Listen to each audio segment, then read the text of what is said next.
Të nderuar televizionistë, përshëndetje, do të jemi bashkë në këtë edicion informativ këtu në Drita Televizion. Ju njohim ndërkohë me zhvillimet e ditës.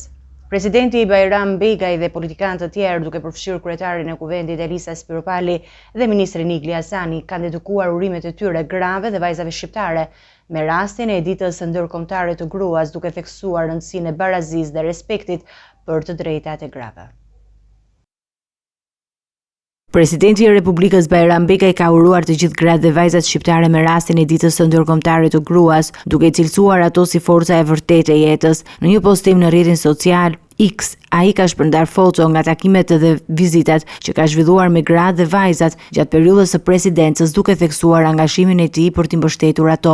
Nga ana tjetër, kryetaria e kuvendit Elisa Spiropali ka shpadhur një urim më të ndjeshëm, duke u drejtuar grave dhe vajzave që kanë vuajtur nga dhuna, ata që nuk kanë mundur të shpëtojnë, si dhe ato që janë mohuar nga të drejtat dhe liritë themelore. Dua të kujtoj me respekt të thellë ato që nuk shpëtuan dot nga dhuna, ato që shpëtuan por nuk e shëruan, vajzat që nuk u arsimuan sepse nuk i lejuan, ata që u shkelën dhe u shfrytzuan, vajzat me martuara me detyrim, ata që përfliten sepse guxojnë, ata që kurrë nuk e lejuan të shfaqin personalitetin, por edhe të gjitha ato gra dhe vajza që adorën, duke sfiduar pengesat, ato gra të guximshme dhe inteligjente të potencialit pakufishëm njerëzor, që rrifshehur tek vajzat e jashtëzakonshme shqiptare, kudo ku janë, kudo ku vuajnë, kudo ku lodhen, kudo ku triumfojnë. Ndërsa ministri i jashtëm Igli Hasani ka vlerësuar rolin e gruas dhe ka theksuar se qeveria do të vazhdojë të promovojë mundësinë e barabartë për gratë në gjithë fushat si një prioritet i rëndësishëm për zhvillimin e shoqërisë. Nga qelia, kryetari i Bashkisë së Tiranës, Erion Veliaj,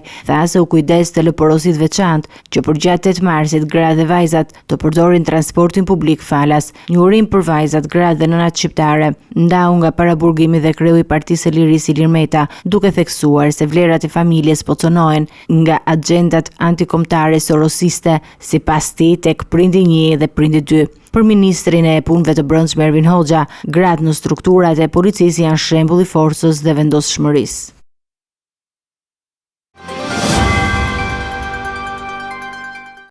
Në kuadër të ditës së ndërkombëtare të grave, një grup grash dhe vajzas protestuan në Tiranë për të drejtat e tyre.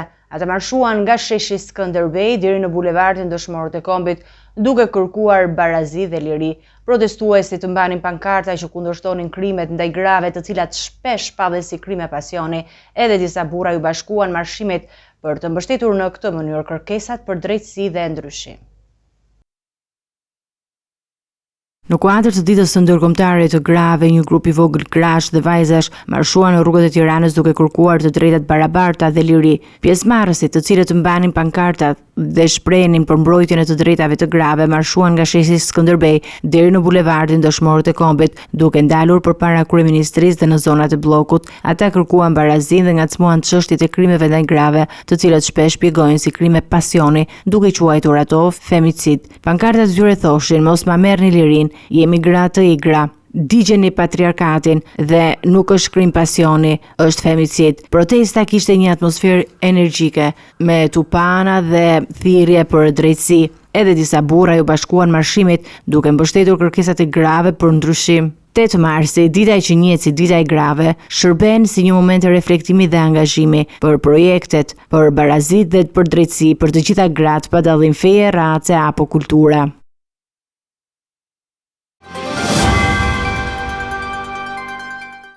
Në një takim me gratë e Shqipërisë për ditën ndërkombëtare të gruas, kryeministri Edi Rama theksoi rolin e gruas në shoqëri dhe kërkoi mbështetje për Partinë Socialiste në zgjedhjet e 11 majit, duke bërë një koment ashpër ndaj koalicionit të Berishës dhe protestës së paralajmëruar.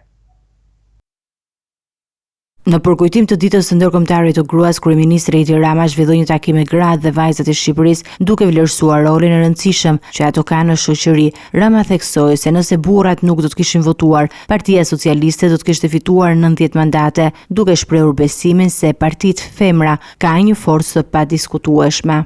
Gjatë fjalës së tij, kreu i qeverisë u shpreh në mënyrë ironike për koalicionin e Sali Berishës, duke kritikuar grumbullimin e figurave të tij, ndërsa theksoi se Partia Socialiste do të ketë një platformë tjetër për të ardhmen e Shqipërisë.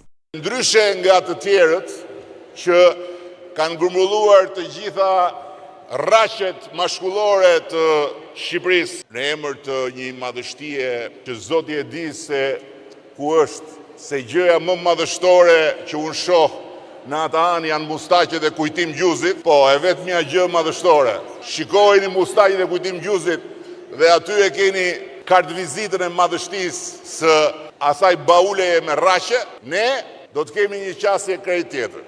Ne, burrat, ata që kanë marrë nga Partia Socialiste mandate, do t'i hedhim në fush që të meritojnë mandate. Ndërsa, gratë t'i ndajmë në dy pjesë. Gratë në pjesën e mbyllur të listave dhe pastaj vajzat që do t'jenë pjesë edhe e listave të hapura.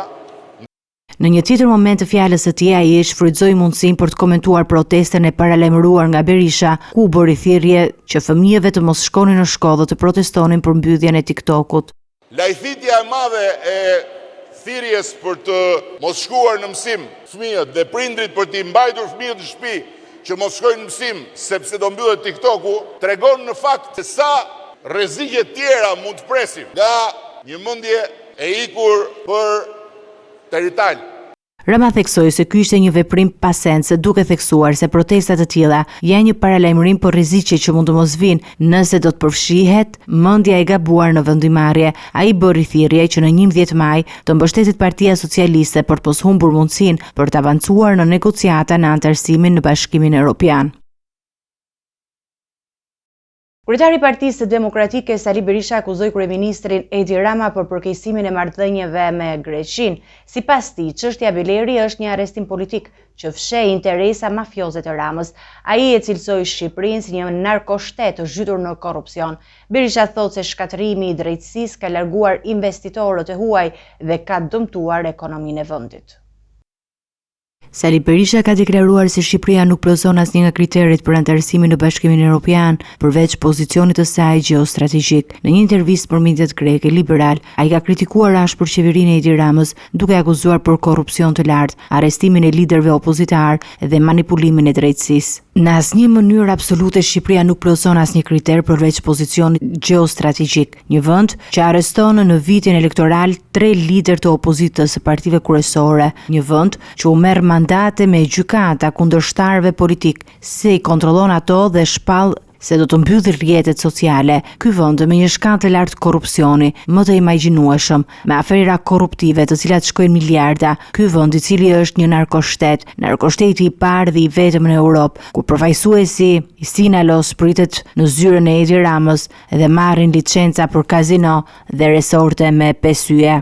Sa i përket marrëdhënieve Shqipëri-Greqi, Berisha ka pranuar përparimin, por ka kritikuar ashpër qeverinë Rama për mangësitë në marrëveshjen e detit, duke theksuar se Edi Rama hoqi dorë nga një marrëveshje më parashme e dakorcuar për të përballur me këtë çështje në Hag. Për marrëveshjen e detit kishim rënë dakord me qeverinë e qendrës, me qeverinë e qendrës së djathtë dhe qendrës së majtë të Greqisë, që të shkonim në Hag. Edi Rama hoqi dorë nga kjo dakordsi dhe deklaroi se do të bëjë një marrëveshje më të mirë. Negocioi 2 në 3 vite dhe kur erdhi problemi për firmosur marrëveshjen, Edi Rama tha se nuk e firmos dot për arsye se ekziston vendimi i gjykatës kushtetuese, ishte shumë jo serioze. Në lidhje me arrestimin e Fredi Belerit, Berisha ka theksuar se kjo ishte një akt politik, duke pretenduar se arrestimi i tij ishte i lidhur me interesa mafioze të Edi Ramës e lidhur me pronësinë e kanionit të GPS. Edi Rama i mori mandatin vetëm se Beleri nuk do të lejonte Ramën të grapiste kanionin e GPS. Kur arrestua Beleri, unë deklarova publikisht që është arrestim politik dhe prapa këtij arrestimi qëndroi në interesa mafioze direkte e Edi Ramës.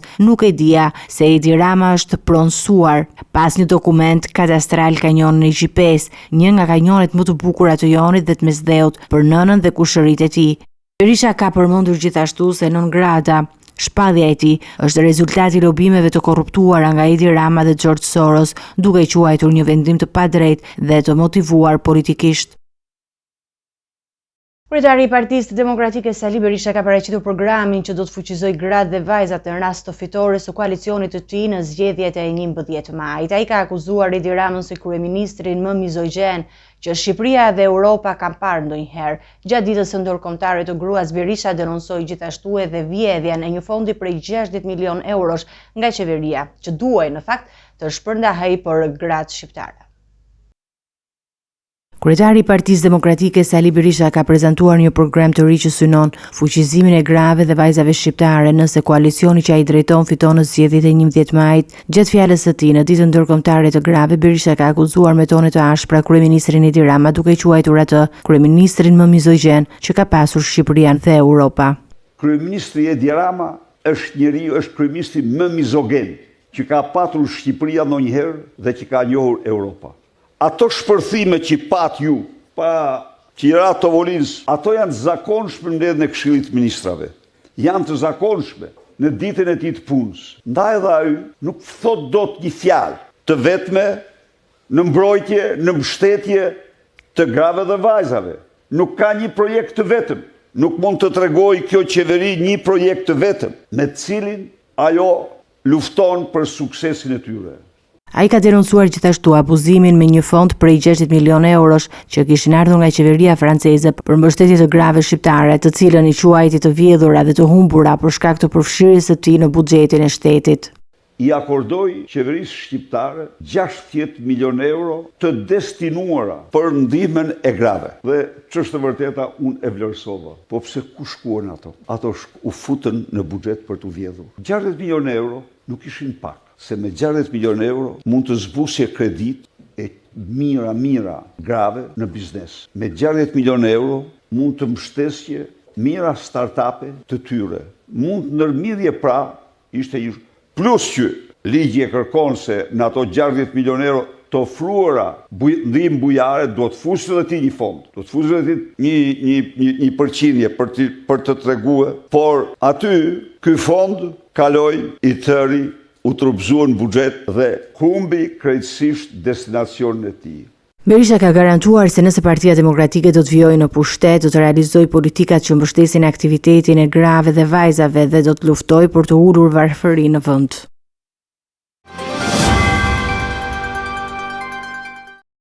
Gjykata e posaçme ka vendosur që avokati Radovan Çela të qëndrojë në burg duke refuzuar kërkesën për një masë më të butë të sigurisë. Çela është akuzuar për ofrim rishfeti dhe ndikim në vendimarrje përfshirë në dosjen e Toyota Yaris. Përfaqësuesi i tij në fakt mohon akuzat duke theksuar se nuk ka prova që lidhen klientin me përdorimin e aplikacionit Sky ECC. Radovan Çela, avokati i njohur i akuzuar për ofrim rishfeti dhe ndërhyrje në çështje të drejtësisë, do të mbetet në burg pasi gjykata e posaçme e la në fuqi masën e sigurisë arrest me burg që ishte vendosur në mungesë. Kërkesa e mbrojtjes për një masë më të butë, duke argumentuar se nuk ka rrezik për arratisje apo për prishjen e provave, u refuzuan nga gjykata. Çela akuzohet se ka ofruar rishfet në disa çështje të rëndësishme, përfshirë edhe dosjen e njohur Toyota Yaris, ku ai dyshohet se ka ndërhyrë për të ndikuar në vendimet e gjykatës për çështje të pasurive të sekuestruara. Avokati i Çelës, Isuf Shehu, ka pohuar se klienti i tij ka mbajtur qëndrim mohues ndaj akuzave dhe ka theksuar se SPAK nuk ka prova për të lidhur Çelën me përdorimin e aplikacionit Sky ECC, që përdori nga kriminal për të fshirur bisedat e tyre. Ai ka shtuar se Çela nuk është përdorues i këtij aplikacioni dhe se akuzat nuk janë të bazuara në fakte të forta. Në lidhje me çështjen e Toyota Yaris, që përfshin sekuestrimin e 3.4 milionë eurove të fshehura në 2 automjete, hetimet vijojnë. SPAK ka lëshuar urdhër arreste për disa persona të tjerë të lidhur me këtë çështje, përfshirë Astrid Vladin, kushëririn e të dënuarit Elvis Vladi dhe ish oficerin e policisë gjyqësore Eriona Dautaj. Ky hetim, i cili ka zbuluar kontakte të rëndësishme të përfshira në korrupsion dhe ndikim në drejtësinë shqiptare.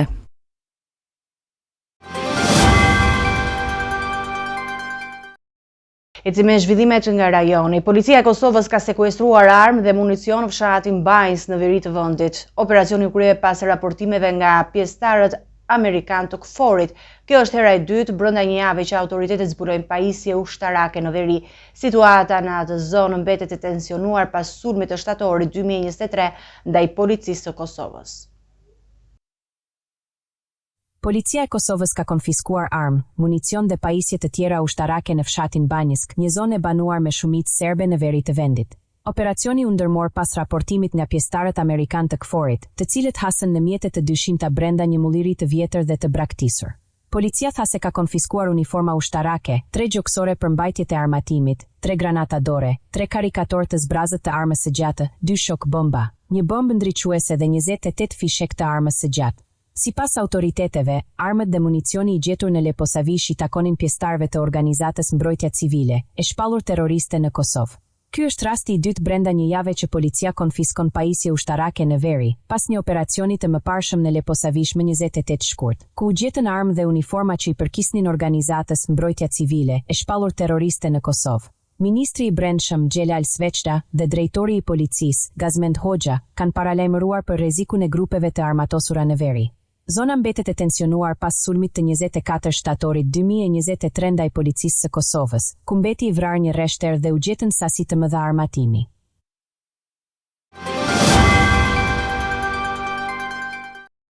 Raportuesi për Kosovën në Parlamentin Evropian, Riho Teras, ka kritikuar ashpër presidentin serb Aleksandar Vučić për afrimin me Rusinë. Sipas tij, Vučić po ndjek modelin e Putinit duke rrezikuar të ardhmen e Serbisë në ndikimin e Moskës. Teras ka bërë thirrje që Bashkimi Evropian të ndërhyjë për të mbrojtur stabilitetin në Ballkan, ndërkohë Bashkimi Evropian ka dënuar veprimet e Serbisë në pengimin e Kosovës në Këshillin e Evropës, duke cilësuar si shkelje të marrëveshjes së Ohrit.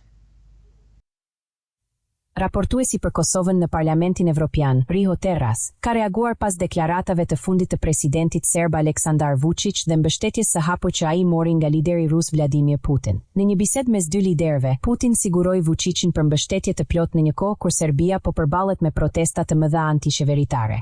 Teras e ka kritikuar Vučićin për afrimin e vazhdueshëm me Moskën, duke theksuar se Serbia po i shikon zhvillimet e saj të ardhshme përmes diktatit të Putinit. Ai ka paralajmëruar se ndikimi rus në Ballkan nuk është një fenomen i ri, por tani rrezikon seriozisht stabilitetin rajonal. Modelet e ndërhyrjeve të Rusisë nuk janë asgjë e re dhe presidenti Vučić nuk lë asnjë dyshim. Ai e sheh të ardhmen e Serbisë në diktatin e Putinit, u shpreh Teras.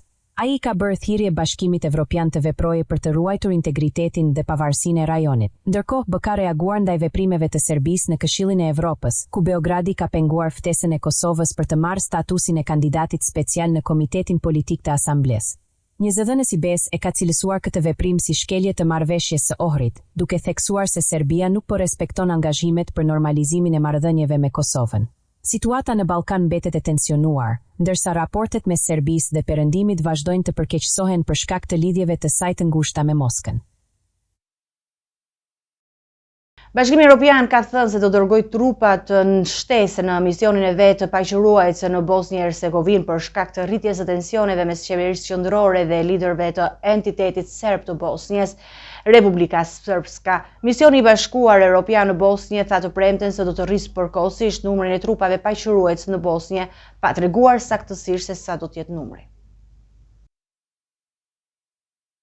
Bashkimi Evropian ka vendosur të rrisë numrin e trupave paqëruajtëse në Bosnjë dhe Hercegovinë, si një mas për të adresuar tensionet në rritje mes qeverisë qendrore dhe liderëve të entitetit serb të Bosnjës, Republika Srpska.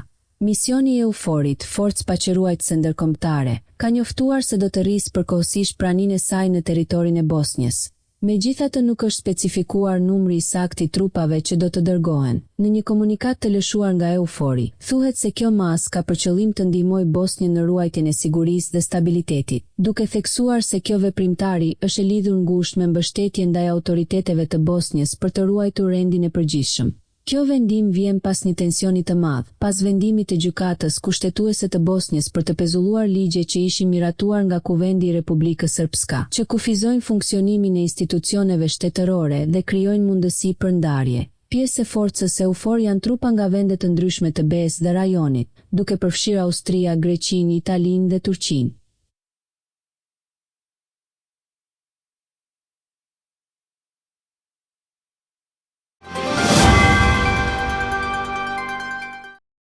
Rusia po intensifikon sulmen ndaj Ukrainës duke shkaktuar 10 viktima përkatësisht me 11 vdekur dhe 30 plagosur. Sulmi pati edhe në Harkiv, ndërsa Moska vijon ofensivën për të pushtuar territore të reja. Kërcënimet e Trumpit për sanksione të rënda nuk kanë ndryshuar qëndrimin rus.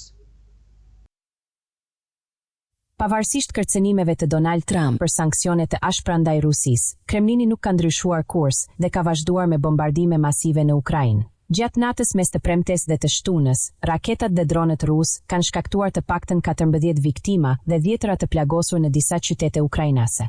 Sulmi më i rënd ndodhi në Dobropilia, një qytet në veriperëndim të Donetskut, ku forcat ruse goditën 8 pallate banimi, duke vrarë 11 persona dhe plagosur të paktën 30 të tjerë.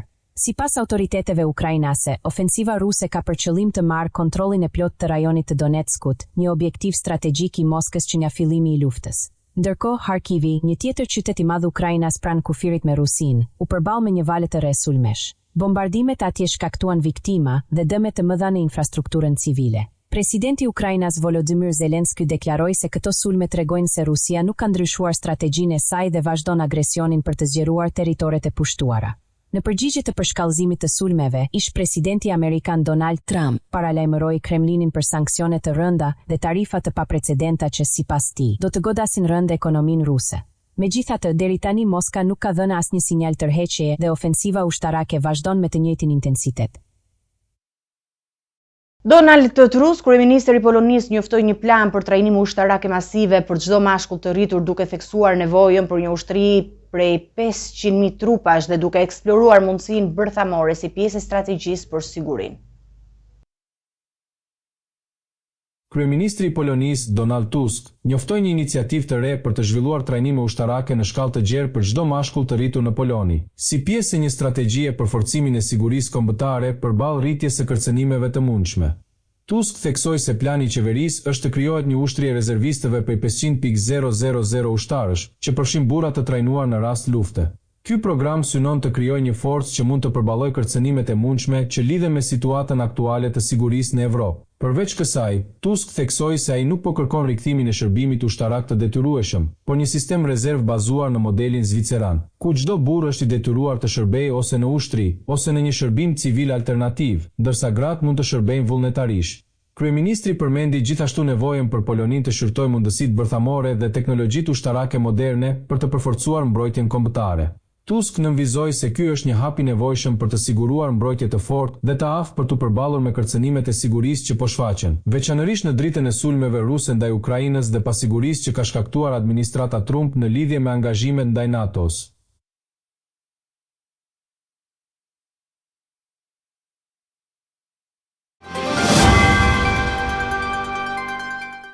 Të nderuar teleshikues, do të jemi me parashikimin e motit.